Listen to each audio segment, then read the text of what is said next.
Ciudadano TV presenta Ecuador no para. ¿Qué tal, amigos de Ecuador no para? Bienvenidos una vez más a nuestro espacio de entrevistas y diálogo con personajes que hacen noticia en nuestro país y también en el exterior. Estamos aquí en la Cancillería del Ecuador para conversar en los siguientes minutos con María Fernanda Espinosa, embajadora de Ecuador en Ginebra ante las Naciones Unidas. Ella fue canciller del Ecuador, fue ministra de Defensa, ministra de Cultura y Patrimonio, entre otros cargos importantes que se desempeñó hace algunos meses y años. Conversará con nosotros sobre un evento que se está realizando acá en nuestro país, a nivel nacional, con invitados nacionales y también con personajes internacionales, que se va a discutir sobre el rol de las transnacionales y la posición ecuatoriana en este sentido. Bienvenida, María Fernanda, como siempre, a nuestro país. Muchas gracias, encantada de estar en Ecuador no para nuevamente, encantada de poder tener este diálogo con nuestros compatriotas acá, comentarles pues los avances del trabajo, los compromisos, del posicionamiento del Ecuador en las Naciones Unidas, en su sede en Ginebra. Uno de los temas importantes y que se está discutiendo aquí justamente en la Cancillería, primero a nivel nacional con importantes invitados y luego a nivel internacional con destacados personajes, tiene que ver con la propuesta de Ecuador del tratado vinculante que sanciona a las transnacionales que vulneren los derechos humanos. ¿Cómo está el evento acá en nuestro país?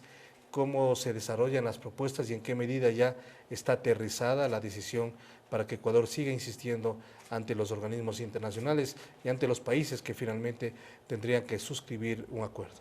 Bueno, como es de conocimiento público, en el año 2014 el Ecuador, acompañado por Sudáfrica, propusieron al Consejo de Derechos Humanos una resolución para avanzar en la negociación de este tratado que básicamente tiene la función de regular la operación de las transnacionales donde quiera que estén ejerciendo sus actividades en relación a estándares de derechos humanos y a estándares ambientales. Ecuador y Sudáfrica propusieron esta resolución, fue votada en el Consejo de Derechos Humanos, la votación fue mayoritaria a favor de esta iniciativa y se estableció un grupo de trabajo que se encarga de la negociación. Este grupo de trabajo es intergubernamental, es decir, participan 193 estados, ha tenido ya una reunión en julio pasado, la segunda reunión es en octubre, y estos 193 estados eligen a un país para presidir las negociaciones. En este caso eligieron al Ecuador, me eligieron a mí en nombre de Ecuador, por supuesto, para presidir el grupo de trabajo. Como digo, tuvimos ya una primera reunión en julio del año pasado que fue tremendamente provechosa, con más de 25 expertos de todo el mundo y con la participación de varios estados. Tenemos un primer informe ya de esa reunión. Ese informe fue presentado al Consejo de Derechos Humanos en marzo y estamos ahora preparándonos para la segunda reunión de negociación. Como proceso de preparación, lo que hemos hecho, lo que se debe hacer responsablemente, hacer un taller de trabajo con 16 instituciones del Estado que tienen relación con el tema de derechos humanos, con el tema de transnacionales, donde participan no solo instituciones del Ejecutivo, como SEMPLADES, del Ministerio de Justicia, el Ministerio de Salud, el Ministerio de Trabajo, sino también otras instituciones del Estado. ¿Organizaciones, digamos, organizaciones sociales están involucradas o solamente tiene que ver con el ámbito del Ejecutivo? Bueno, en este momento es una conversación interna del Ejecutivo que luego pues, podrá extenderse hacia las organizaciones sociales. Pero decía, es del Estado, no solo es del Ejecutivo, tenemos la participación de la Defensoría del Pueblo, de la Corte Constitucional, de la Procuraduría General del Estado, de la Fiscalía, es decir, esta prioridad de normar y regular la operación de transnacionales en relación a los derechos humanos es una prioridad del Estado ecuatoriano, no solamente del gobierno. Los principales aportes significativos que pueden conocerse y que han salido justamente de este taller a nivel local? Bueno, primero hemos escuchado realmente un excelente nivel, te digo, a nivel directivo, a nivel de subsecretarías y direcciones, un excelente nivel. Hemos tenido, por ejemplo, aportes de ya tener indicaciones de cuáles son los estándares laborales que deberá contener este tratado, de cuáles son los estándares en materia ambiental que deberá incluir el tratado. El Ministerio de Salud Pública ha hecho sus aportes, la Corte Constitucional, SEMPLADES, la Defensoría del Pueblo. La Defensoría del Pueblo tiene mucho un rol importante que cumplir en el proceso y ha tenido también una participación muy activa en este taller. Estamos realmente montando, armando, construyendo una posición nacional muy potente para la reunión de negociación de octubre que presidiré en nombre del Ecuador.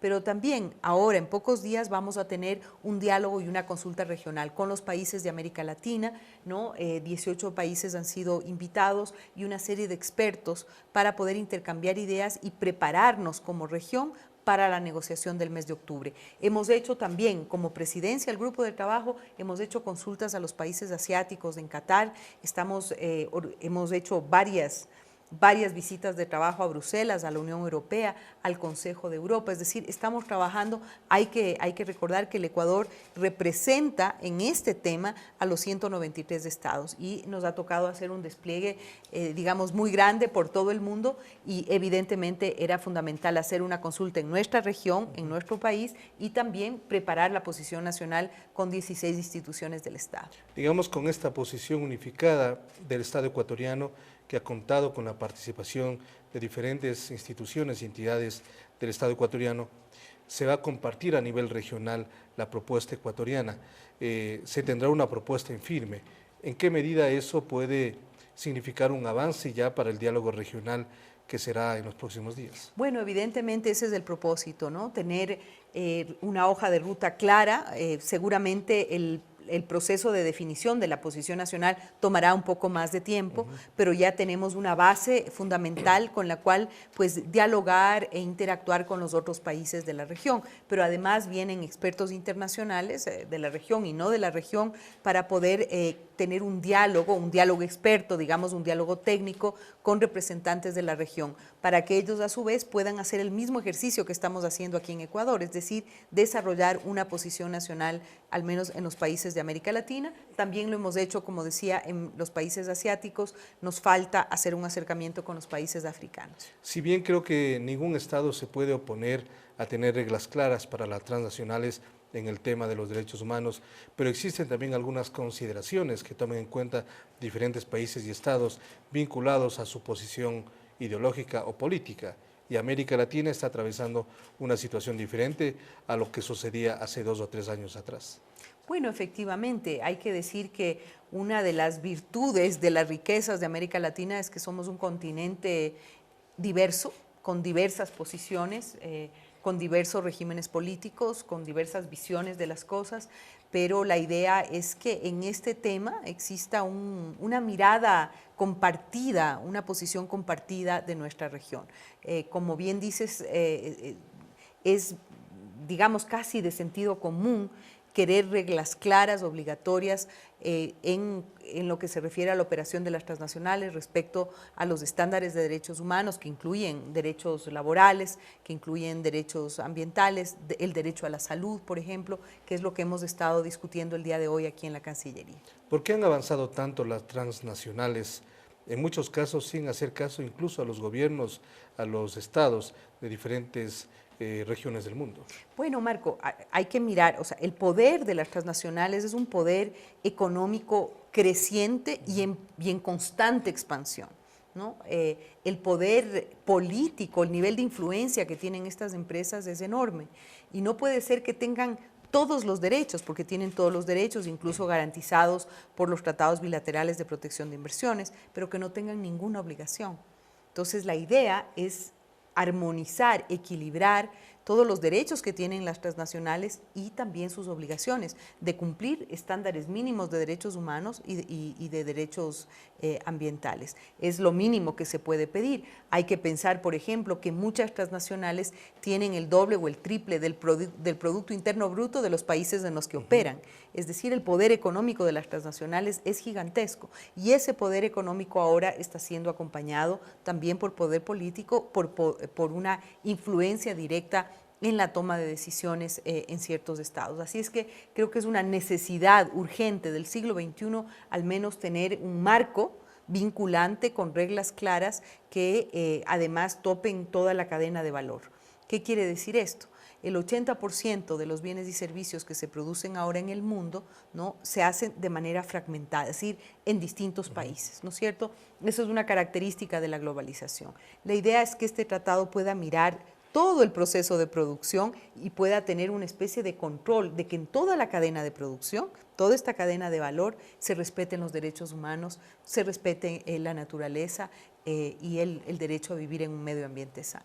Ahora, en cuanto tiene que ver a Ecuador, ¿será que la situación de Oxy o de Chevron, que han sido, sobre todo Chevron, una situación que viene a complicar muchísimo a nuestro país, a propósito incluso de la última decisión de la justicia norteamericana que nos obliga como Estado a pagar casi $100 millones? ¿Será que eso movió un poco la conciencia del gobierno nacional para tomar este tipo de decisiones de liderazgos y de cambiar de una vez por todas las reglas de juego?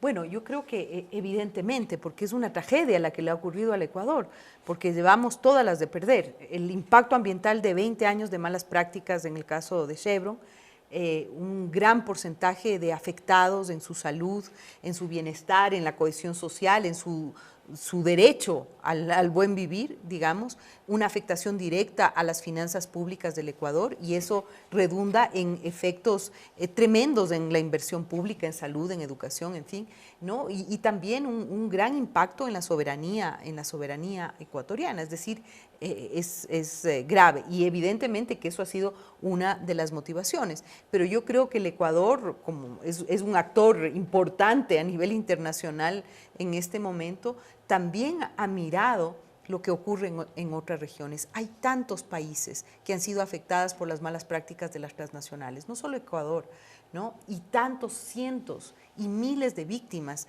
que han sido afectados en sus derechos fundamentales.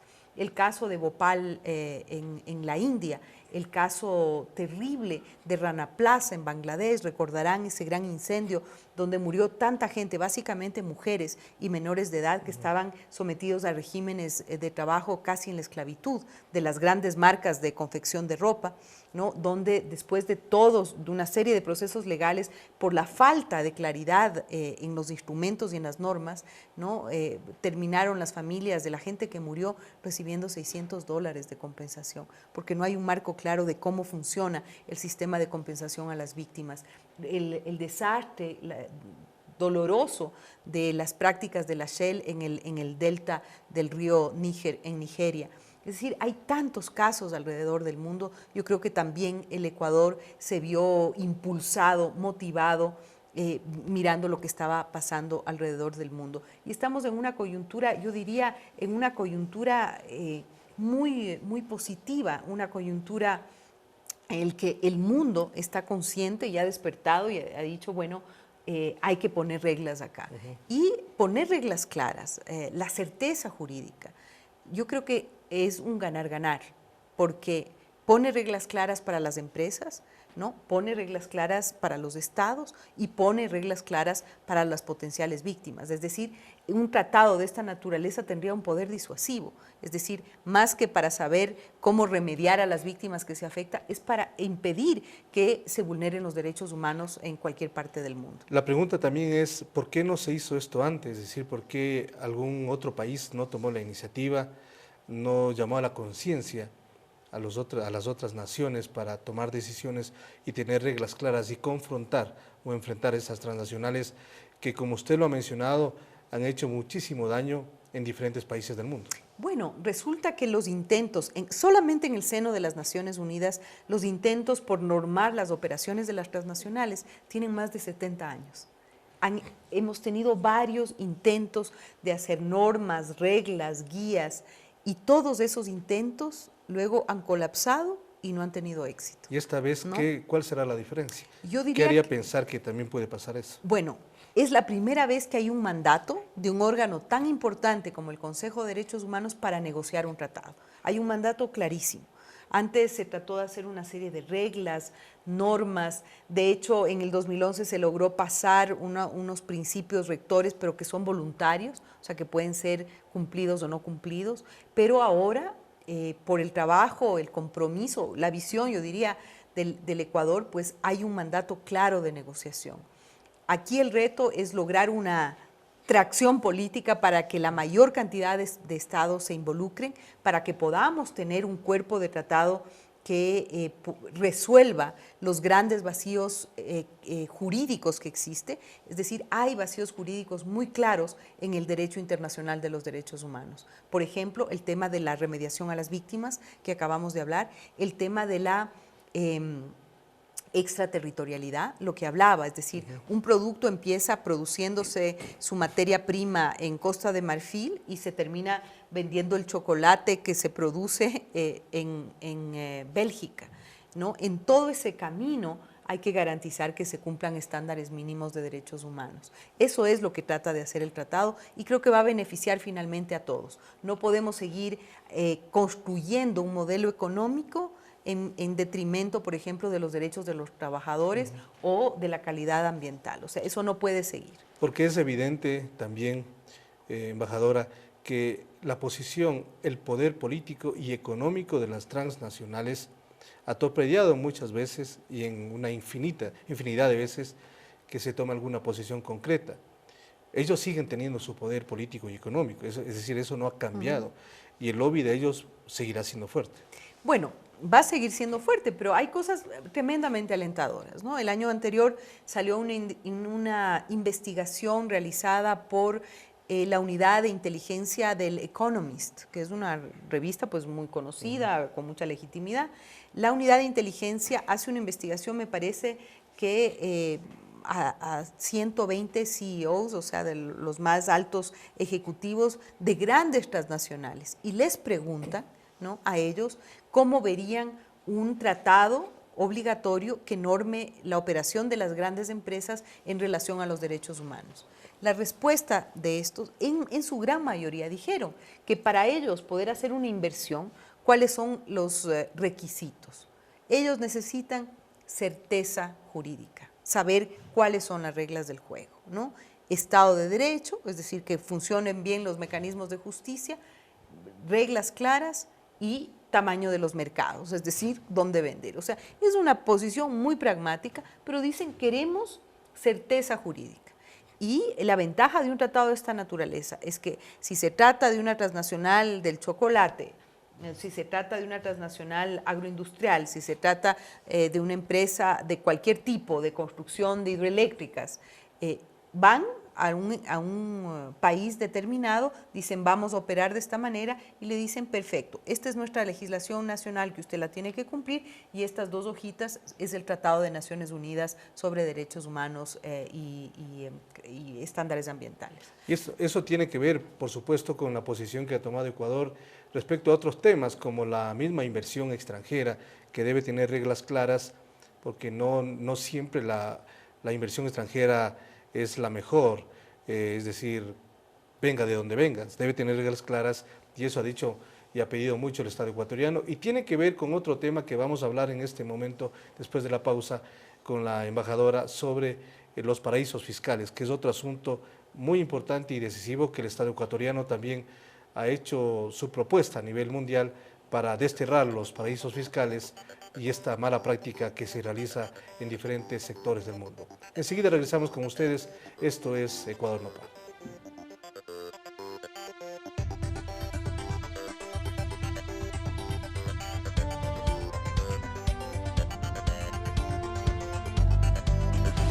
Ya volvemos con Ecuador No Para.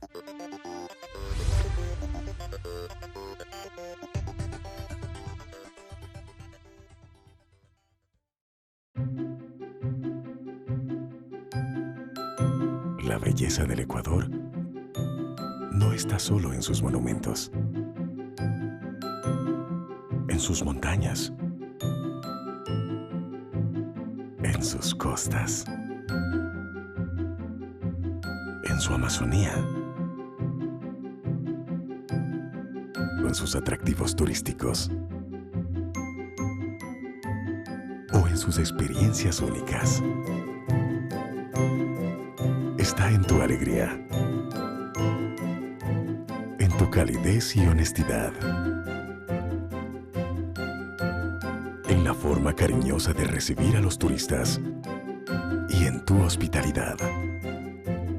Así convertimos al Ecuador en potencia turística, porque su belleza está en la gente. La Agencia Andes, la primera agencia de noticias del Ecuador, te invita a conocer su agenda diaria informativa con la actualidad política, económica, deportiva y cultural de nuestro país. Ingresa a www.andes.info.es, donde podrás disfrutar de nuestros reportajes especiales, fotografías de todos los rincones del país y demás productos audiovisuales. Sigue nuestras noticias en Facebook, Twitter, YouTube y Flickr. Agencia Andes, la primera agencia de noticias del Ecuador. Continuamos con Ecuador no para.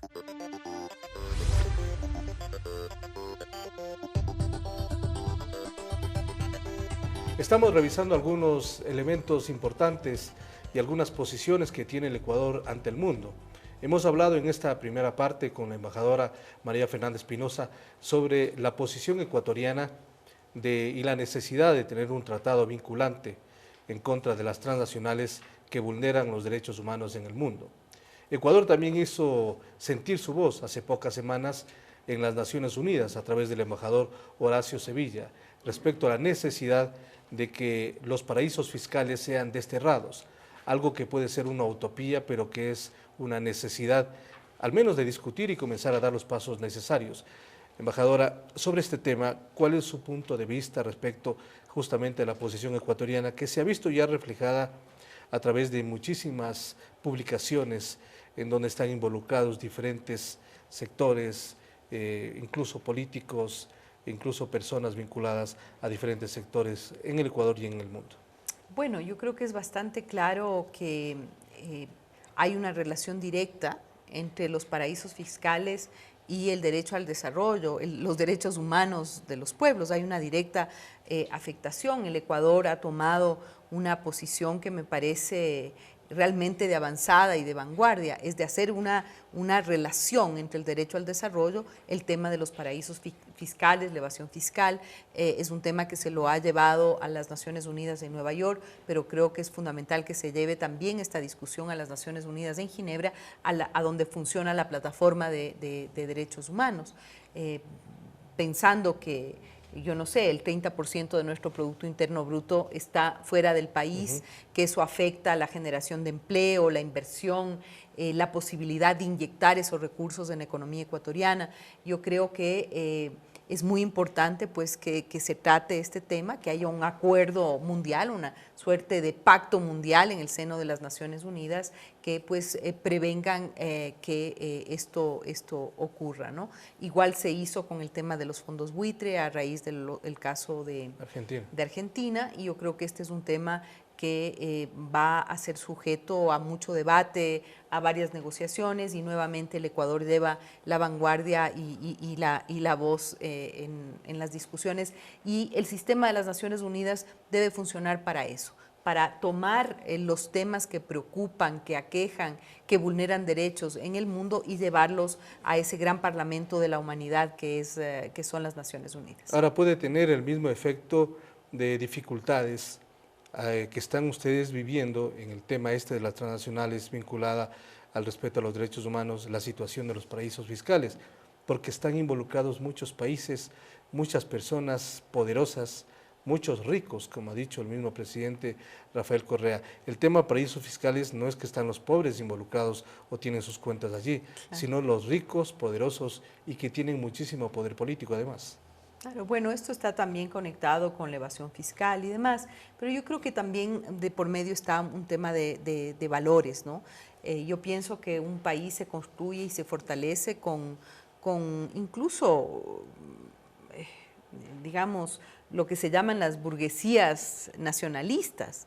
Es decir, si a uno le va bien, tiene un negocio, una inversión y demás, donde realmente se beneficia directamente, yo creo que es necesario de plantar la semilla del bien del país, de dónde saca esa riqueza, ¿no? Cualquier negocio, actividad y demás, que puede ser perfectamente una actividad lícita y una actividad que contribuye a la generación de empleo, a la redistribución, ¿no? Pero lo mínimo que se espera es que la retribución al país que le da ese ingreso, ese bienestar, ¿no?, pueda recibir a través de un sistema impositivo, a través de los impuestos que debería pagar, reciba esa retribución. Con los impuestos que pagan las personas, ya sabemos, se financia el sistema de educación pública, se financia nuestro sistema de hospitales, se financia la infraestructura que incluso sostiene los negocios, el aparato productivo que luego beneficia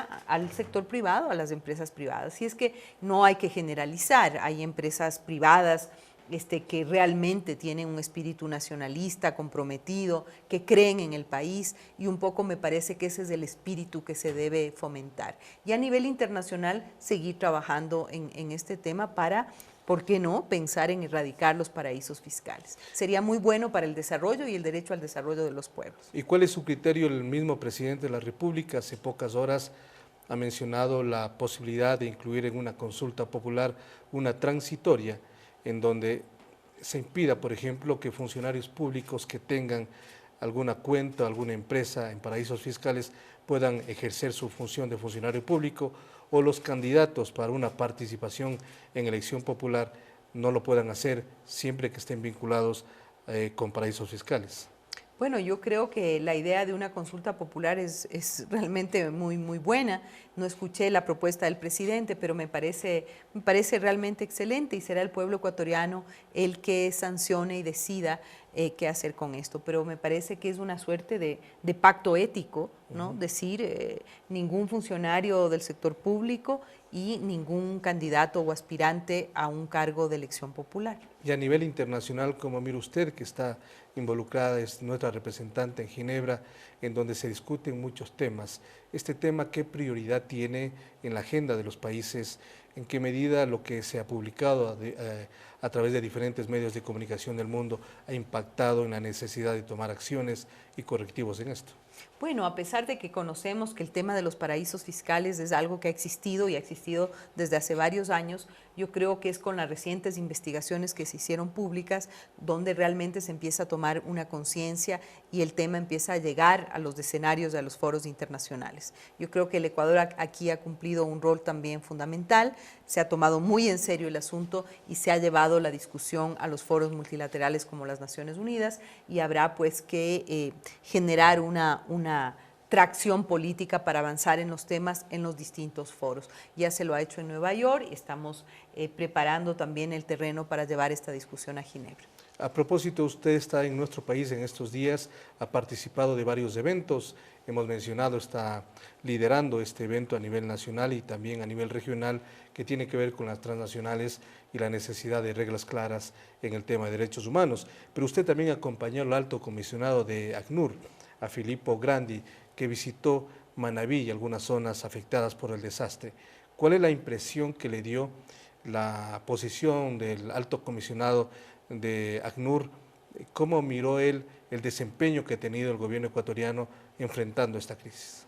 Bueno, realmente debo decir que fue un privilegio poder acompañar al alto comisionado cuando él tomó su posición. Él ha sido nombrado, reemplazó a Antonio Guterres solamente hace 6 o 7 meses, me parece. Yo lo visité, una visita de cortesía, porque la oficina principal del ACNUR está en Ginebra, y mirando un poco la desazón del alto comisionado. ¿Por qué? Porque en Europa se está viviendo una crisis de refugiados tremenda.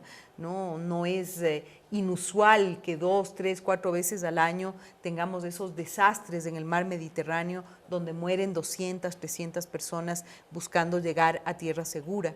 Y esta crisis mundial pues hace que el trabajo del ACNUR tenga que desplegar su accionar a distintos lugares del mundo. Y América Latina resulta ser una región donde más bien se vería que estamos construyendo buenas prácticas y ejemplos a seguir.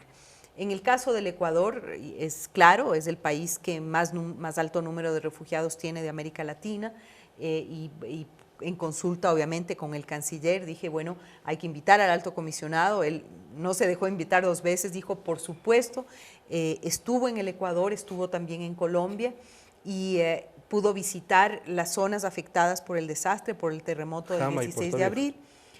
Pero también pudo tener varios encuentros con los refugiados colombianos en Ecuador. Yo mismo lo acompañé en algunos de esos encuentros y yo creo que ahí lo que quedó en claro, digamos, el titular es primero que un reconocimiento y un agradecimiento al Estado ecuatoriano, al Ecuador y al pueblo ecuatoriano por la acogida a los refugiados, a los más de 60.000 refugiados que tiene el Ecuador.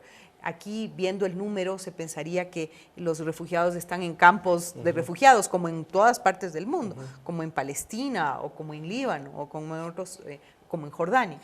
Pero resulta que no, que están totalmente integrados a la sociedad ecuatoriana, que tienen derecho a todos los servicios básicos y que los tratamos como seres humanos, como ciudadanos que son. Y por lo tanto también se vio, yo escuchaba cuando el alto comisionado les decía, bueno, está cerca la firma de la paz en Colombia y ustedes volverán a Colombia. Entonces, porque la mayor parte de nuestros refugiados son del hermano país de Colombia, y decían, bueno, el Ecuador nos ha tratado tan bien, tenemos nuestra vida aquí, nos quieren, por lo tanto, si podemos quedarnos, preferiríamos quedarnos.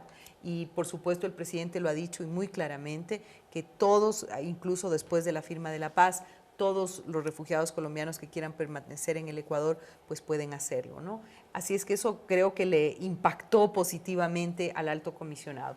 Y lo otro, el tema del terremoto. Estuvimos visitando los albergues, estuvimos visitando las zonas afectadas. El alto comisionado tuvo oportunidad no solo de hablar extensamente con nuestro presidente, sino de dialogar con los afectados por el terremoto. Y también estuvo bastante impresionado de ver la capacidad de respuesta del Ecuador frente a un desastre de esa magnitud. Nuestra capacidad de respuesta, ver que a los 2 meses de un terremoto de ese tamaño, de esa profundidad, a los 2 meses está regularizado el sistema de educación formal, por ejemplo, de que los niños están yendo a la escuela con sus uniformes, con sus libros, de que hay atención de salud para todos, de que están comiendo bien en los campamentos. Obviamente el tema del campamento, del albergue, es la última opción. La idea que la política de las familias acogientes, de los bonos, la reconstrucción, realmente el alto comisionado se fue como con una sonrisa de ver, dijo, este país es un gran país, es un país maravilloso y creo que debemos sentirnos orgullosos por eso. En efecto, elogió la respuesta inmediata del gobierno ecuatoriano, cómo enfrentó la situación y la crisis humanitaria que se desató a raíz del terremoto en Manabí y el sur de Esmeraldas, pero también dijo que Ecuador puede convertirse en un referente en el sistema de refugiados y cómo atiende a los refugiados a nivel mundial. ¿Qué significa esto para el país? ¿Qué significa esto un poco para entender el concepto del alto comisionado? Bueno, yo creo que es un gran aliciente porque tenemos la más alta autoridad mundial en refugio, nos dice ustedes son un ejemplo a seguir y creo que es un aliciente, pero es un doble compromiso también para el Ecuador. Es decir, nosotros hemos puesto la vara alta y tenemos que seguir haciéndolo y cada vez mejor, ¿no? Mencionó el alto comisionado que hay una cumbre mundial de presidentes en septiembre en Nueva York, donde pues le dijo, me encantaría que el presidente ecuatoriano pueda ir a explicar el modelo ecuatoriano, porque nuestro modelo debería, ojalá, ser seguido por los países de Europa que ahora están rechazando, limitando e incluso reprimiendo a las personas solicitantes de refugio que vienen de las guerras terribles, de la guerra siria fundamentalmente, pero de otros países donde existen conflictos, donde existe guerra civil y que están buscando un lugar seguro para sus familias. ¿Y qué hace falta en estos países europeos o asiáticos para que tomen otro tipo de medidas en torno a los refugiados? ¿Por qué no lo hacen? Yo diría que hay un temor a las culturas diferentes, un temor a lo desconocido, Me parece que hay a veces una falta de memoria, porque recordemos en las guerras, en la Primera, en la Segunda Guerra Mundial, todos los países recibimos personas que pedían protección y refugio luego de la Segunda Guerra Mundial. Aquí veamos, por ejemplo, la comunidad israelita que vino de la Segunda Guerra, la población alemana que vino y no solo al Ecuador, la población argentina, italiana, etcétera, que se asentó en nuestra región y que fue muy bien recibida, y que ahora, pues lamentablemente, lo que vemos es que a los solicitantes de refugio en Europa les ponen alambradas eléctricas para que no se acerquen, para que no entren, para que no circulen. Y yo creo que no todos los países, pero en ciertos países me parece que hay una falta de generosidad y de comprensión del fenómeno del refugio. Y en algunos países también se da el fenómeno de que si bien los reciben, tienen el estatus de refugiado, pero la situación xenófoba se está haciendo cada vez más presente y cada vez más complicada, que impide justamente que esas personas puedan tener una interrelación cultural con quienes habitan en esos países. Así es, yo creo que ese es un gran desafío. La discriminación, la xenofobia, yo creo que son grandes males del siglo XXI y que hay que combatirlas y erradicarlas. Sería ingenuo decir que en países como el nuestro no existe xenofobia, no existe racismo. Yo creo que existe en todas partes del mundo, pero hay que identificarlo, hay que combatirlo, y yo creo que no podemos ser sociedades humanas, sociedades de solidaridad, de generosidad, de valores, si es que realmente no combatimos todas las formas de discriminación y particularmente la xenofobia. El Ecuador, yo creo que ha dado lecciones a pesar de que somos un país en desarrollo, de que tenemos nuestras necesidades, hemos abierto las puertas, el corazón, la generosidad a disposición de las personas solicitantes de refugio, que en su mayoría son colombianas, pero tenemos refugiados de otras partes del mundo también, como refugiados haitianos, incluso refugiados sirios. Vamos a hacer la última pausa en este momento. Recordemos, estamos conversando con María Fernanda Espinosa, embajadora de nuestro país ante las Naciones Unidas en Ginebra. Hablaremos de un tema local, pero que sí ha tenido trascendencia internacional. María Fernanda Espinosa trabaja muy de cerca también con el representante del Alto Comisionado Lenín Moreno allá en Ginebra, y nos va a comentar algunos temas que tienen que ver con la acción que realiza el ex vicepresidente de nuestro país y ahora un alto representante ante las Naciones Unidas. Enseguida regresamos con ustedes.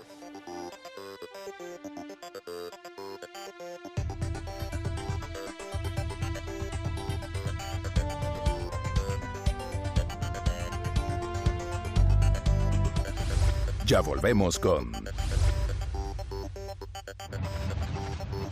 Ecuador no para.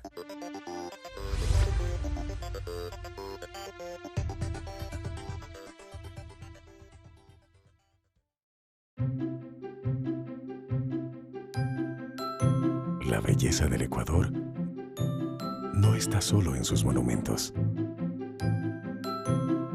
en sus montañas, en sus costas, en su Amazonía, en sus atractivos turísticos o en sus experiencias únicas. Está en tu alegría, en tu calidez y honestidad, en la forma cariñosa de recibir a los turistas y en tu hospitalidad. Así convertimos al Ecuador en potencia turística, porque su belleza está en la gente. La Agencia Andes, la primera agencia de noticias del Ecuador, te invita a conocer su agenda diaria informativa con la actualidad política, económica, deportiva y cultural de nuestro país. Ingresa a www.andes.info.es, donde podrás disfrutar de nuestros reportajes especiales, fotografías de todos los rincones del país y demás productos audiovisuales. Sigue nuestras noticias en Facebook, Twitter, YouTube y Flickr. Agencia Andes, la primera agencia de noticias del Ecuador. Continuamos con Ecuador no para.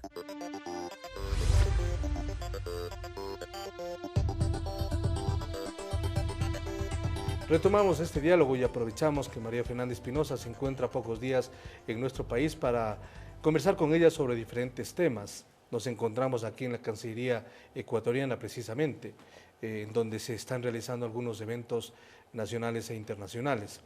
Embajadora, hay otro tema usted que está en Europa y que sin duda está mirando cómo avanza esta relación que tiene Ecuador con la Unión Europea con miras a la firma de un acuerdo multipartes. Y un elemento importante tiene que ver con el tema del visado Schengen, que el gobierno ecuatoriano también ya ha tenido una posición al respecto. ¿Cómo mira usted esta situación y la posibilidad de una eliminación del visado para los ecuatorianos que aspiran y que quieren ir a Europa sin mayores restricciones?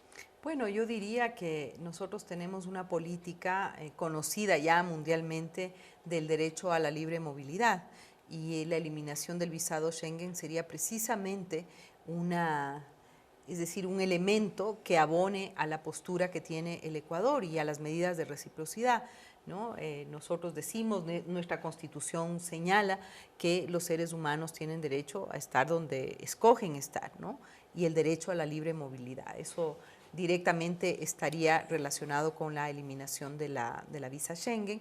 Eso sabemos está muy conectado al acuerdo multipartes con la Unión Europea, que entiendo estaba avanzando positivamente, y estamos pues a la expectativa de que en la Unión Europea pues se cumpla un procedimiento que es un procedimiento regular, entiendo yo, de acuerdo a los mecanismos administrativos de la Comisión Europea. Y lo que habíamos dicho justo al despedir el bloque anterior, usted trabaja muy de cerca con el enviado especial Lenín Moreno. ¿Cuál es el efecto de su trabajo de Lenín Moreno? ¿Cuál es su actividad que cumple un poco para entender lo que está haciendo y luego un poco entrar en detalle algunos elementos que se han discutido en algunos medios de comunicación durante los días anteriores? Bueno, el secretario general de las Naciones Unidas, Ban Ki-moon, que es la persona de más alta jerarquía administrativa del sistema, tiene la prerrogativa de identificar personas sobresalientes en distintos temas de interés mundial, de interés para las Naciones Unidas, y nombrarlos enviados especiales. Un enviado especial es una suerte de asesor del secretario general, es una suerte de vocero que habla en nombre del secretario general, y también es una suerte de embajador. En el caso de Lenín Moreno, él ha sido pues honrado con la designación de enviado especial por sus propios méritos, por la transformación que hizo en el Ecuador, ¿no? Y opera de ese modo, es decir, y tiene además un rango de secretario general adjunto, que es un alto rango en la jerarquía administrativa del sistema. Es decir, Lenín Moreno es una suerte de gran embajador, de gran vocero y de asesor del secretario general en temas de las personas con discapacidad. Esto debería ser, o lo es en otros países, una satisfacción, un orgullo tener, en este caso un ecuatoriano, en una altísima designación a nivel de Naciones Unidas.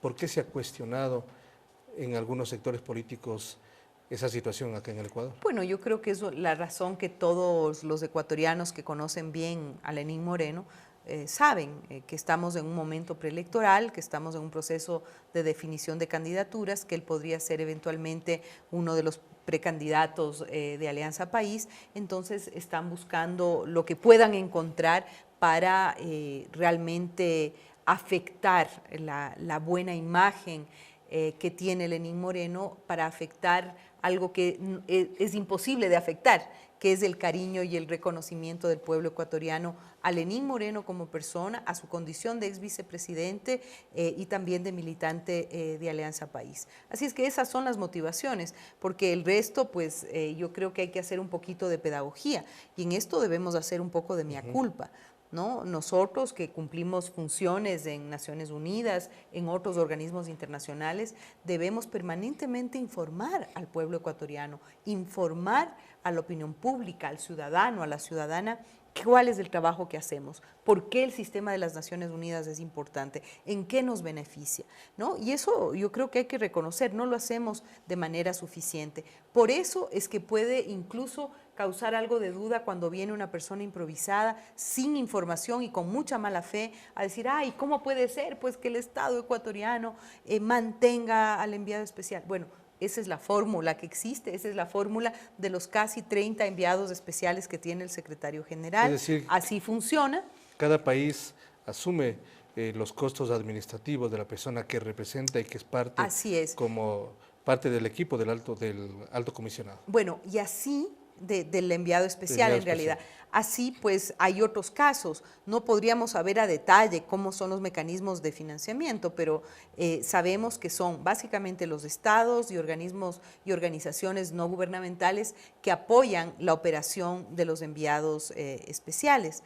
Cada estado pues es totalmente soberano de mantener y financiar los temas que más les interesa o les preocupa. Pongamos un ejemplo, el sistema de Naciones Unidas se financia básicamente con los aportes de los estados, o sea, no es que caen los recursos de Marte para financiar la operación del sistema de las Naciones Unidas, sino son los aportes de los estados. Entonces hay unas cuotas de acuerdo al nivel de desarrollo de los países, unas cuotas obligatorias, es decir, una cuota obligatoria que paga cada Estado miembro, y luego un conjunto de contribuciones voluntarias, de acuerdo a las prioridades de política exterior de cada país. Nosotros, por ejemplo, hacemos aportes voluntarios, no sé, me parece que a más de 60 o 70 organismos internacionales. Nosotros aportamos desde la Organización Marítima Internacional hasta la Organización Internacional de las Migraciones, aportamos a la ACNUR, aportamos a ONU Mujeres, aportamos a UNICEF y aportamos para avanzar la agenda de las personas con discapacidad a través de la Oficina del Enviado Especial, ¿no? Eso es absolutamente natural. Es como, por ejemplo, países como Finlandia. La prioridad para Finlandia es el tema de los derechos de las mujeres, por varias razones. Entonces ellos hacen aportes muy importantes a ONU Mujeres para avanzar los temas de equidad de género y derechos de las mujeres. O sea, esa es la manera en la que opera el sistema.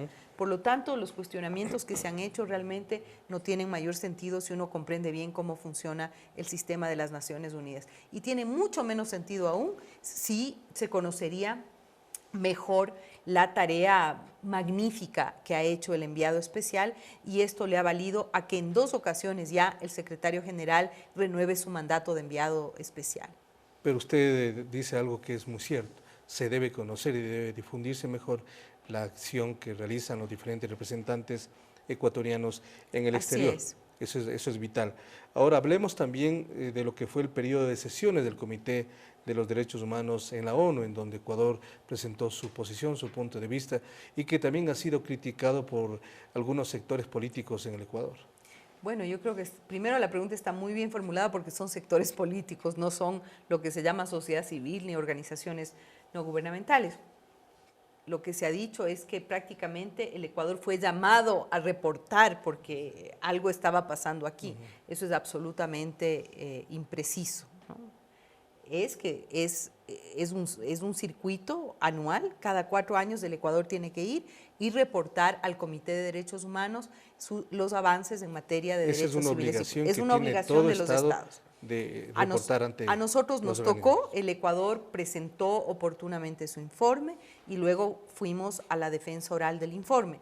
El Ecuador le da tanta importancia no solamente al Pacto de Derechos Civiles y Políticos, sino a las 9 convenciones de derechos humanos de las cuales somos signatarios, hemos firmado todas las convenciones, que quien preside la delegación ecuatoriana es nuestro propio canciller, con una delegación de varias instituciones del Estado que tienen que ver con el tema del cumplimiento de derechos civiles y políticos. Ahí estuvo el Ministerio del Interior, el Ministerio de Justicia, la propia Cancillería, Salud, es decir, es un equipo interinstitucional que prepara el informe primero y luego lo presenta. Tuvimos la oportunidad de presentar los avances del Ecuador en derechos civiles y políticos frente al comité. El comité reconoció los avances de nuestro país, reconoció la precisión y la abundancia de información que se entregó en el informe, reconoció los avances de nuestro país, por ejemplo, en la lucha contra la pobreza y la desigualdad, que eso redunda directamente en el tema de derechos civiles y políticos, de la participación de las mujeres en la vida pública ecuatoriana, de la participación de las personas con discapacidad en la vida pública, su derecho y la facilitación del derecho al voto de las personas con discapacidad, todo el trabajo que se ha hecho, por ejemplo, en reducir y erradicar el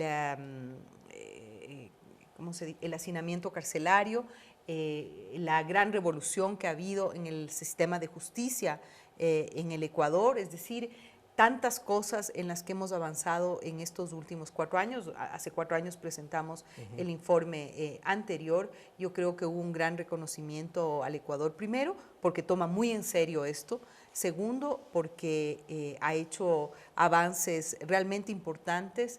Y tercero, además, porque tenemos una institucionalidad, un marco institucional, un marco regulatorio, una constitución, unas leyes que garantizan que cada vez el Ecuador va a ser capaz de cumplir más y mejor con el mandato del Pacto de Derechos Civiles y Políticos. Sin embargo, paralelamente, algunos actores políticos también presentaron lo que para ellos consideran un examen ante estas organizaciones de las supuestas vulneraciones de los derechos que tienen acá en nuestro país. Bueno, efectivamente, como el formato de la presentación de estos informes es que los representantes del Estado presentan el informe, pero están presentes en la sala representantes de la llamada, en este caso mal llamada, sociedad civil, e interactúan de manera separada, ¿no?, con los miembros, los expertos del Comité de Derechos Humanos, ¿no?, y dan sus opiniones. También el informe que presenta el Ecuador, con el Estado ecuatoriano, está acompañado de informes que realizan las organizaciones de la sociedad civil. En este caso tuvimos varios informes realizados por la sociedad civil sobre distintos temas, ¿no? Curiosamente, la mayor parte de esos informes, que se llaman los informes sombra, fueron financiados por la misma organización no gubernamental, ¿no?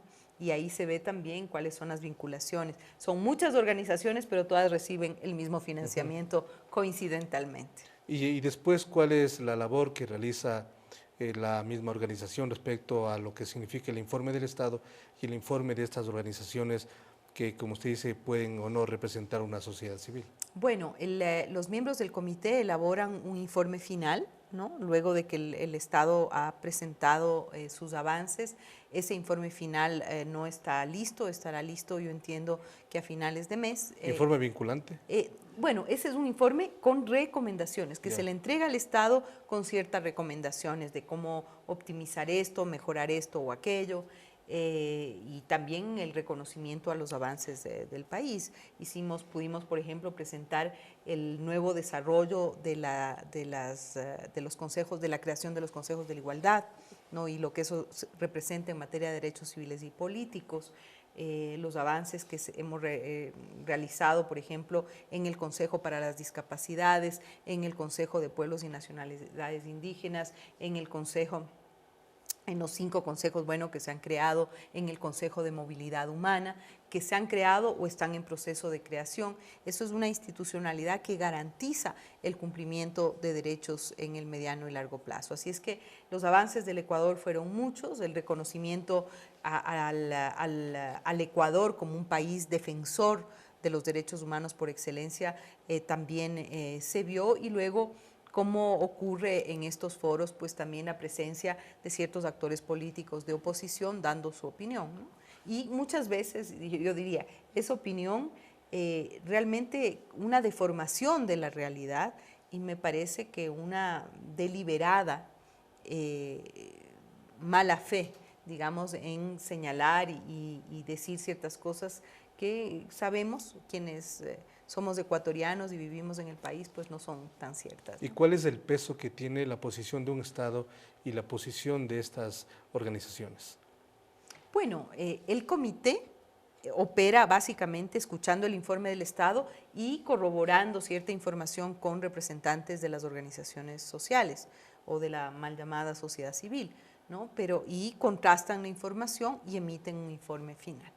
Ahora, en estos, ya para cerrar la entrevista, hay un tema que también ha sido muy importante para el Estado ecuatoriano en cuanto a la defensa de Julian Assange, quien se encuentra en la embajada ya 4 años, ha cumplido justamente hace pocas semanas.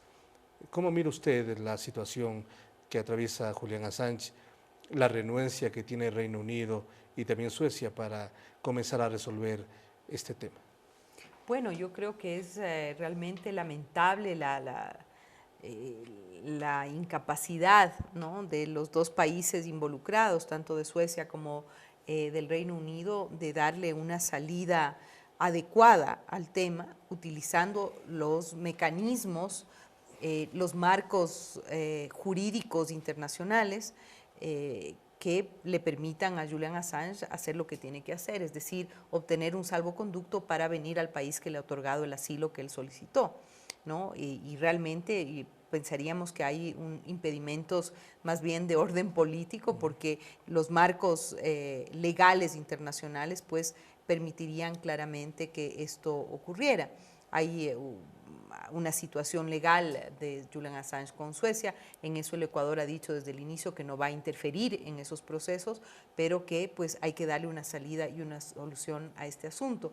Como es también conocido, el grupo de trabajo sobre detenciones arbitrarias de la ONU, que es uno de los mecanismos que tiene el sistema de derechos humanos de Naciones Unidas, este grupo de trabajo de detenciones arbitrarias hizo un estudio muy cuidadoso y detallado del caso de Julian Assange y determinó que él se encuentra en una situación de detención arbitraria y solicita al Reino Unido y a Suiza que sea liberado y que pueda ejercer sus derechos ciudadanos. Y en este momento también inclusive hay un tema humanitario, ¿no? Una persona que está 4 años privado de la libertad, que no tiene libre movilidad, que ni siquiera puede recibir los rayos del sol, ¿no? Está en una situación realmente muy, muy complicada desde el punto de vista humano, desde el punto de vista de la afectación a sus derechos humanos. Así es que hemos llevado el caso de Julian Assange al seno del Consejo de Derechos Humanos, lo hemos llevado ahí, su equipo de abogados sigue trabajando, el Estado ecuatoriano, la Cancillería siguen activando y trabajando en un mecanismo de solución de este tema, que es un tema primero de un respeto fundamental y básico al derecho al asilo, a los derechos humanos de Julian Assange, pero que es un tema que me parece que ya ha cumplido el tiempo suficiente como para que pueda encontrar una salida, y una salida que beneficie a la integridad física y psicológica de Julian Assange. Y para cerrar este tema, ¿qué o cómo hacer para que los estados poderosos, los grandes, como en este caso Reino Unido, respeten la soberanía de otro país que con todo derecho otorga un asilo y que debe ser cumplido? Es un tema vinculante. ¿Qué hacer para que esto se cumpla? Bueno, el derecho al asilo es un derecho fundamental, está consagrado en una constitución, en una convención sobre el derecho al asilo, y si todos los países, sobre todo los países europeos que se jactan de cumplir todos los compromisos internacionales, todos los instrumentos internacionales en materia de derechos humanos, pues aquí está su oportunidad de hacerlo.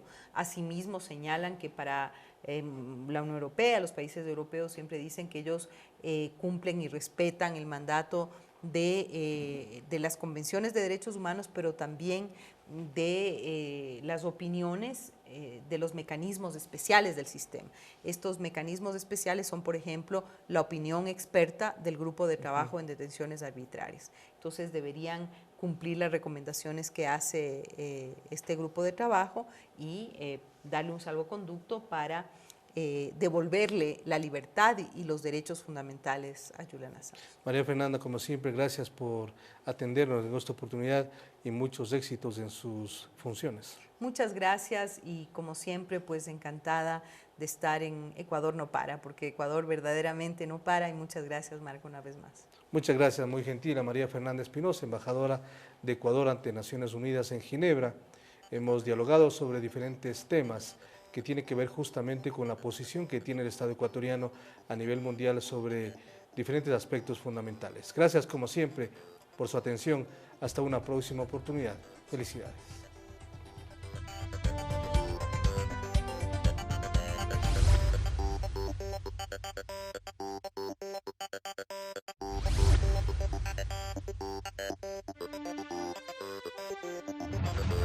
Ciudadano TV presentó Ecuador no para.